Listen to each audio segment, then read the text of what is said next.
Les 13 et 14 décembre 2024, la Fondation Maison du Maroc à Paris a accueilli un événement marquant, le colloque international Les aînés entre pays d'accueil et pays d'origine, organisé par l'Alliance euro-marocaine de gériatrie et gérontologie, A2G. Un événement inédit qui s'inscrit dans les hautes directives royales visant à mobiliser les compétences marocaines à l'échelle mondiale pour soutenir les grands projets de développement du Maroc, en particulier dans le domaine de la santé.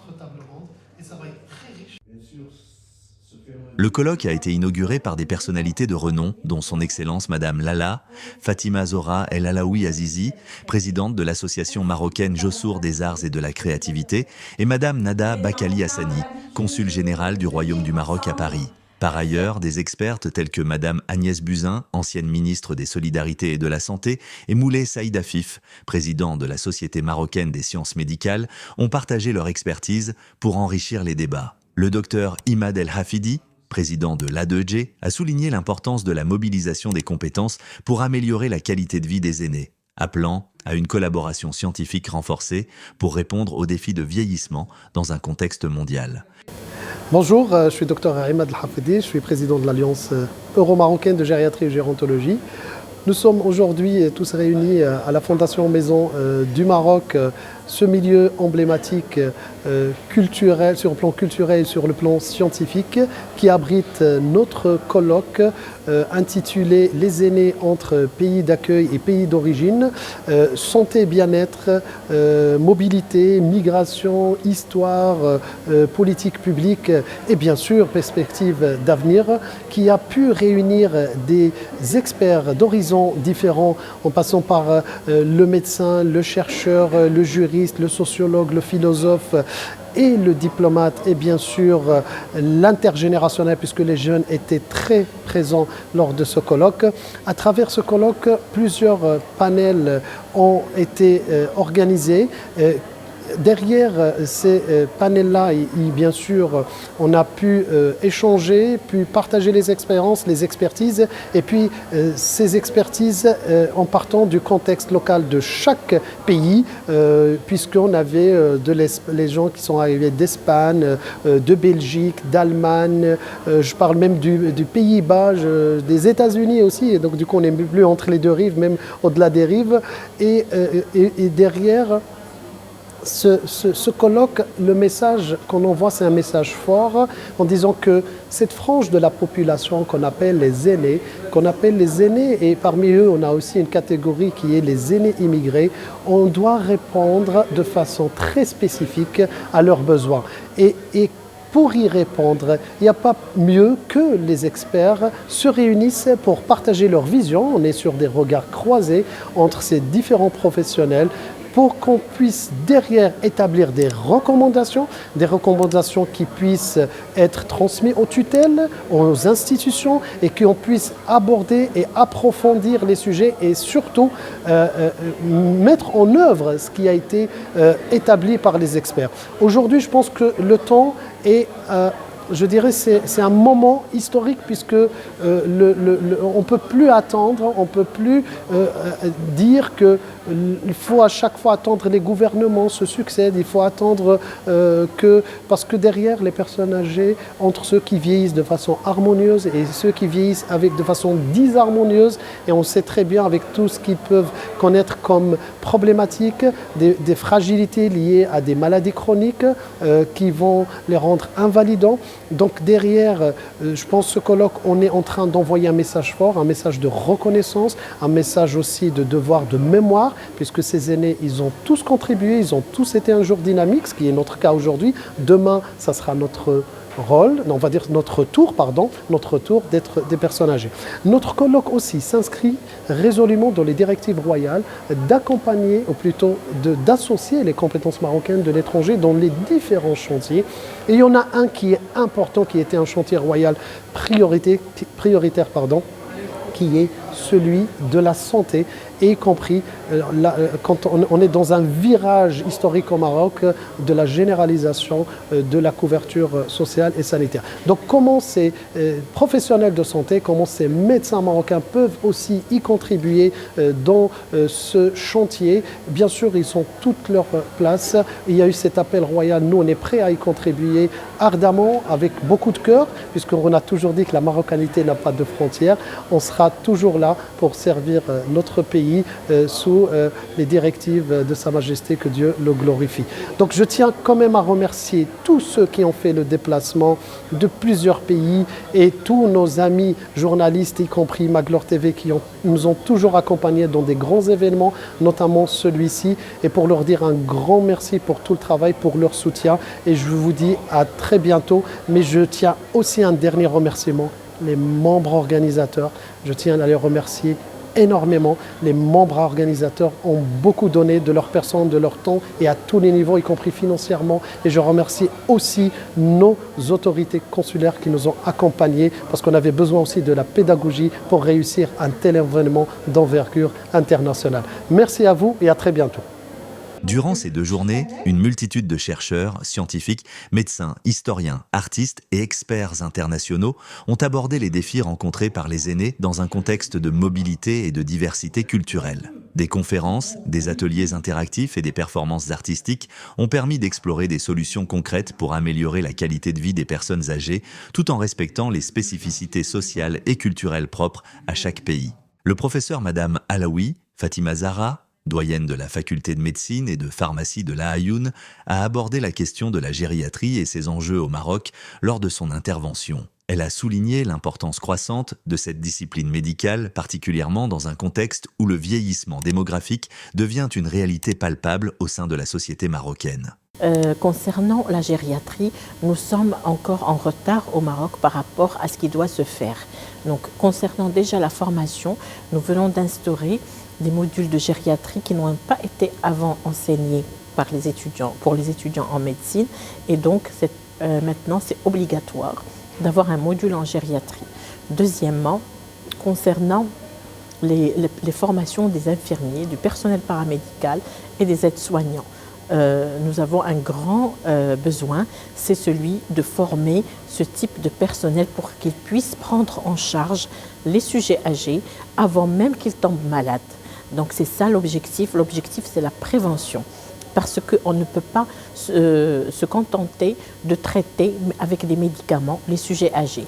Il faut, avant qu'ils aient la maladie, prévenir autant que possible. Et ça, je donne un exemple très concret, c'est celui des chutes. Les chutes, les sujets âgés tombent beaucoup. Pourquoi ils tombent? Soit parce qu'ils ne voient pas, soit parce qu'ils n'entendent pas, soit parce qu'ils ont un problème neurologique. Et donc, si on traite ce problème, si on le prévient, on va prévenir les chutes qui sont responsables de mortalité dans plus de 50% des cas. Donc ça aussi, c'est un problème. Troisième souci, c'est celui des aidants. Donc les aidants, il faut les soutenir. D'ailleurs, on est sur le point de faire des campagnes de soutien aux aidants qui dépensent une grande énergie et qui sont aux côtés des sujets âgés pendant de longues périodes où une partie de leur vie est consacrée aux sujets âgés, à leur famille.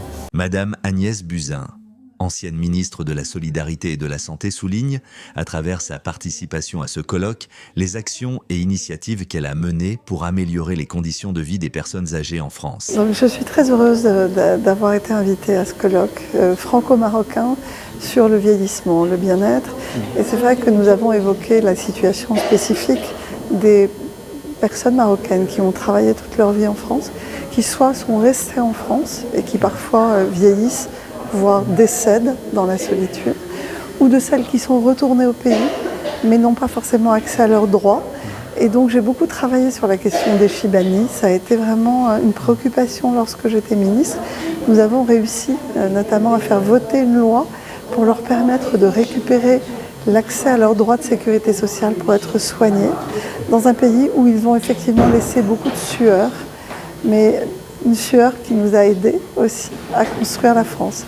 Donc voilà, il faut rendre à chacun en fonction de ce qu'il a donné. Et aujourd'hui, je suis assez heureuse d'avoir fait passer cette loi. Au-delà de cette situation spécifique, je pense que c'est important de croiser les regards sur le vieillissement. Il y a des différences culturelles entre nos deux pays, mais il y a aussi beaucoup de similitudes sur le vieillissement de la population, sur les maladies chroniques, sur la désagrégation de certaines familles qui font que les personnes âgées vivent de plus en plus seules.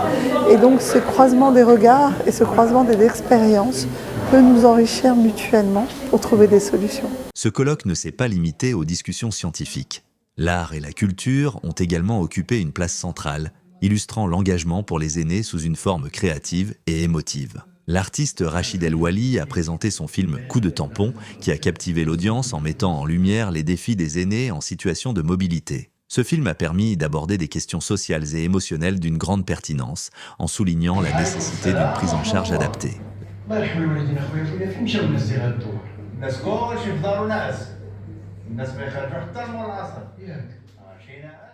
Bonjour, je suis Rachid El Wali, le réalisateur et le scénariste, le producteur du film Coup de tampon, avec lequel je tourne, ça fait plus d'une année, parce que le sujet est très important, surtout pour les gens et les Marocains qui vivent à l'étranger.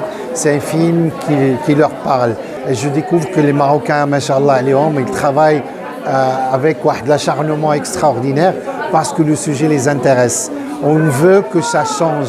Les Chibani, il y a un silence terrible. Je crois que le film les a beaucoup touchés parce que c'est une partie de l'histoire. Félix Mora, par exemple, il a été au Maroc pour chercher les jeunes pour venir travailler ici. Et après des années, on les oublie. Ils n'ont rien, pratiquement rien, 600 € par mois. La chose la plus importante, et c'est pour laquelle tout le monde est là, je crois, tout le monde a conscience que le problème ne doit pas rester comme ça. Il y a des solutions. Au niveau de France, ça veut dire quand on travaille avec les élus, avec les maires, et avec des journalistes aussi, on fait savoir notre problème. Mais le problème ne doit pas s'arrêter ici. Le Maroc aussi, il doit bouger. Surtout, avant, il y avait il y avait le problème du Sahara marocain qui posait. D'abord, c'était la chose la plus importante.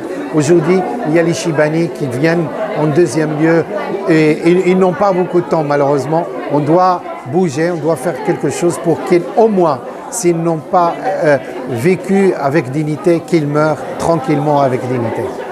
Le docteur Mohamed Mraizika, historien, chercheur et acteur clé de ce colloque dédié aux aînés, nous parle de son intervention sous un angle culturel riche et éclairant. Alors, Mohamed Mraizika, je suis donc chercheur en sciences sociales. Je suis diplômé de philosophie morale et politique et je dirige une nouvelle structure qui s'appelle Focus. C'est un think tank Focus 212. Donc nous sommes à la deuxième journée du colloque. La première était une véritable réussite parce qu'il a traité la problématique posée sous ses différents aspects. Donc il y avait de la sociologie, il y avait de la médecine, il y avait de la santé, il y avait aussi de l'ethnopsychologie et l'histoire. Et c'est par ce biais-là, par le biais de l'histoire, que personnellement, en ma qualité d'historien et écrivain, j'ai abordé la question pour mettre en valeur l'aspect culturel de la chose.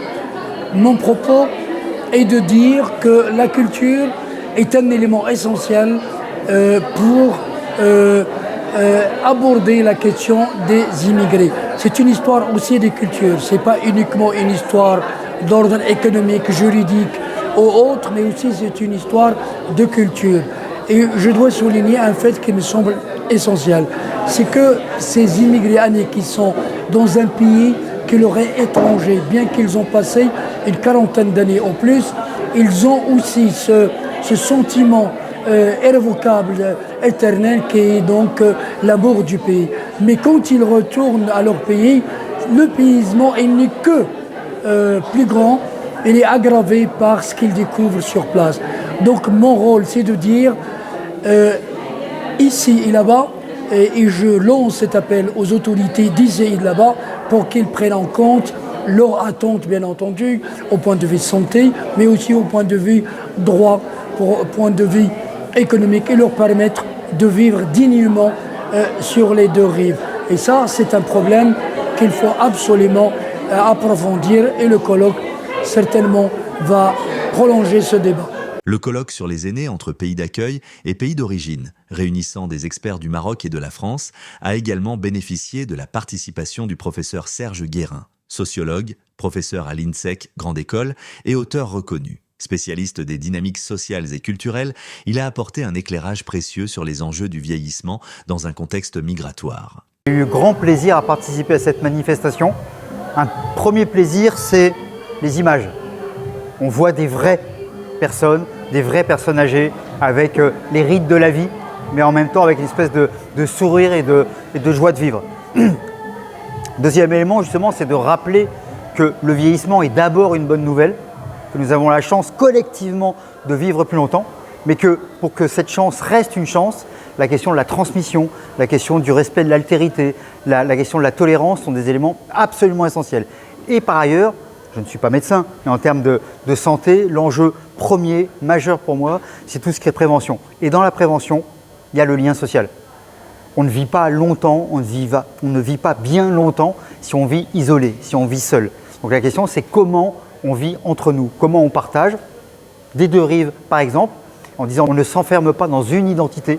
Notre âge, notre religion, notre culture ne suffit pas à nous définir. On est un ensemble de choses et c'est les ensembles différents qui permettent justement de parler ensemble. C'est pour ça que j'ai beaucoup insisté sur Lévinas, sur Camus, sur la possibilité de regarder l'autre et se dire que dans l'autre, il y a moi et puis il y a l'autre. Mais on est ensemble, on est tous dans le genre humain. Et je trouve qu'avec A2G, il y a eu vraiment ça qui a été mis en avant. Et ça, c'est beau. Et puis, c'est assez magnifique, cette histoire entre le Maroc et la France. Et je trouvais ça aussi très, très beau. Nous avons interrogé Mohamed Khaled Chouli, professeur à la faculté de médecine et de pharmacie de Marrakech, sur les principaux aspects à considérer concernant l'organisation de ce colloque dédié aux aînés entre les deux rives. En réalité, aujourd'hui, la question du vieillissement est une problématique multidimensionnelle. Et ce qui est important dans le programme de l'association A2G, sous la présidence du docteur Imad Hafidi, qu'on remercie encore une fois pour cette belle organisation, c'est qu'en fait qu'elle a réussi un programme, je dirais, dans une démarche holistique intégrée. C'est-à-dire, elle a intégré l'aspect social, l'aspect culturel, l'aspect artistique et l'aspect scientifique, et bien sûr l'aspect médical. Et ça, c'est très très important aujourd'hui pour cette problématique sur les aînés, car en fait c'est une question purement sociale, purement aussi démographique, purement médicale. Et donc c'est sur cet aspect, je dirais, holistique, intégré, horizontal, qui donne en fait l'importance à cette organisation. Alors, en ce qui me concerne, je m'occupe principalement, je dirais, d'un aspect purement scientifique.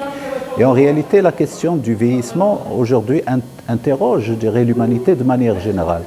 Et donc, en ce qui concerne en fait l'A2G, qui est une organisation non gouvernementale qui s'intéresse à cette problématique, elle a pu quand même, au cours de son cursus, développer en fait tout un partenariat, principalement entre le Maroc et la France. Et on sait très bien en fait que les aînés qui ont immigré vers les années 50, 60, 70 en France pour travailler en France, aujourd'hui, c'est ce qu'on appelle en fait la première génération, qui sont aujourd'hui dans un cadre en fait de vieillissement important et qui demandent en réalité donc une prise en charge sociale, médicale très importante. Et je crois que c'est cette approche-là qui est importante aujourd'hui. Donc comment en fait rendre hommage d'abord à ces aînés, comment rendre hommage à cette génération très importante aujourd'hui qui a donné du travail et un effort colossal pour le développement donc, de la France. Et aujourd'hui, ça nécessite de notre part, je dirais, de cette deuxième et troisième génération, donc à une prise en charge et donc à une reconnaissance, à une mémoire, je dirais, très importante en ce qui concerne nos aînés. Nous avons sollicité M. Salabourdi, élu de la ville d'Épinay-sur-Seine, à partager avec nous son expérience de participation à ce colloque. Il a également présenté les actions de son association, qui regroupe des élus œuvrant pour pour renforcer l'amitié entre la France et le Maroc, ainsi que ses initiatives en faveur de l'accompagnement et du soutien des aînés d'origine étrangère. J'ai eu l'honneur de prendre la parole sur une table ronde pour faire un constat de ce qu'il y a aujourd'hui et voir les perspectives à venir. Et j'ai tout de suite proposé à A2G, à l'association, et l'ensemble des militants pour l'amitié entre la France et le Maroc, de se saisir de ce sujet qui est extrêmement important puisque les temps ont changé. Comme je le disais tout à l'heure, avant nos parents partaient au Maroc une fois dans l'année. Aujourd'hui, c'est minimum 3 fois à l'occasion de mariages, d'événements familiaux, des décès. Pendant le mois du Ramadan, par exemple, à l'occasion de fêtes religieuses. Donc aujourd'hui, il y a la problématique du maintien à domicile, de la maladie. Donc il y a de vraies questions à se poser sur le délai que nos parents, en tout cas les parents français mais d'origine étrangère, doivent passer dans les pays d'origine. Et là, c'est un vrai souci, c'est un souci de santé publique, et c'est aussi un souci de droit. Est-ce qu'on a le droit d'être français et de passer plusieurs mois à l'étranger en étant heureux, en ayant les mêmes droits, notamment pour bénéficier des aides médicales, d'auxiliaires de vie, etc. C'est un vrai sujet politique auquel le cercle Eugène Delacroix va s'engager dans les prochaines semaines et ouvrir les débats avec nos élus qui sont adhérents au cercle pour voir comment cette belle amitié qui est entre la France et le Maroc peut se renforcer en facilitant, j'allais dire, la vie des Françaises et des Français qui vivent au Maroc, la vie des Marocains, des Marocaines et des Marocains qui vivent en France, pour que personne ne se sente lésé dans ses droits. C'est important. Aujourd'hui, le bonheur des uns et des autres, il va passer par le bonheur de nos enfants, mais surtout, j'allais dire, le bonheur de nos parents. Ce sont des valeurs humaines et républicaines qui sont extrêmement importantes. Ce sont pour nos amis marocains souvent des valeurs humaines et religieuses, de s'occuper de ses parents. C'est vraiment extrêmement important. C'est un sujet sur lequel nous allons travailler collectivement pour trouver les meilleures solutions. Le colloque a réuni des participants venus d'Allemagne, d'Espagne, de Belgique et même des États-Unis, parmi lesquels la docteure Madame Noura Hamzil, une figure très connue dans le monde associatif en Italie. Originaire de ce pays, elle a expliqué que la migration des Marocains en Italie est relativement récente et que les Marocains résidant en Italie ne rencontrent pas encore les mêmes difficultés que ceux établis en France ou en Belgique. Sa présence à cet événement avait pour objectif de recueillir des informations et d'approfondir ses connaissances afin de mettre en place en Italie une politique de prévention et de sensibilisation aux défis que pourraient rencontrer les aînés dans un avenir proche. Militante active et présidente de plusieurs associations, elle a souligné que les Italiens continuent d'accorder une grande importance à leurs aînés, préservant des liens familiaux solides qui témoignent d'un profond respect envers les générations précédentes.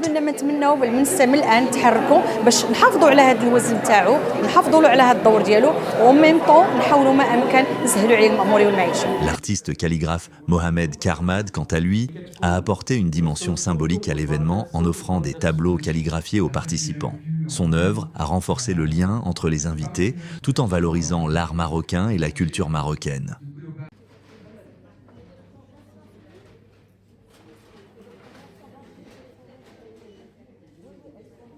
L'artiste photographe Mina Kawashi a exposé une série de portraits d'aînés, célébrant leur dignité et leur beauté, tout en rappelant leur contribution inestimable à la société.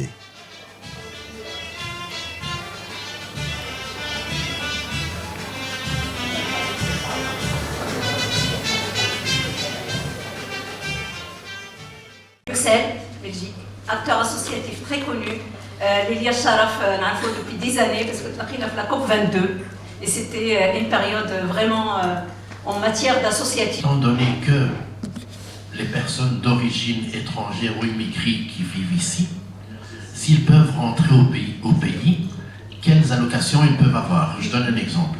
Le colloque s'est conclu sur une note conviviale avec un dîner symbolisant l'esprit de collaboration et de solidarité qui a marqué ces 2 jours. Un plaidoyer en faveur des aînés a été présenté, accompagnant des recommandations pratiques destinées à intégrer les résultats des débats dans les politiques publiques et les initiatives de développement. Un tournant important a été franchi avec la signature de partenariats stratégiques entre l'A2G et plusieurs institutions académiques et de recherche. Ces accords visent à renforcer la coopération scientifique et à promouvoir la recherche en gériatrie et gérontologie en vue de développer des solutions innovantes pour la prise en charge des aînés.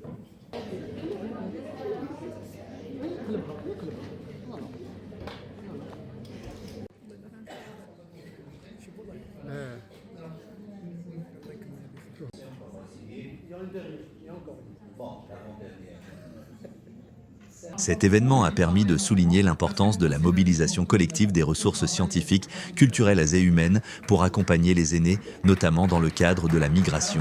Grâce à cette initiative, l'A2G et ses partenaires ont franchi un pas supplémentaire dans l'amélioration de la qualité de vie des aînés en mettant en place un modèle de coopération qui pourrait inspirer d'autres initiatives à l'échelle internationale.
Et pour plus d'informations sur les Marocains du monde, rendez-vous sur notre journal maglor.fr.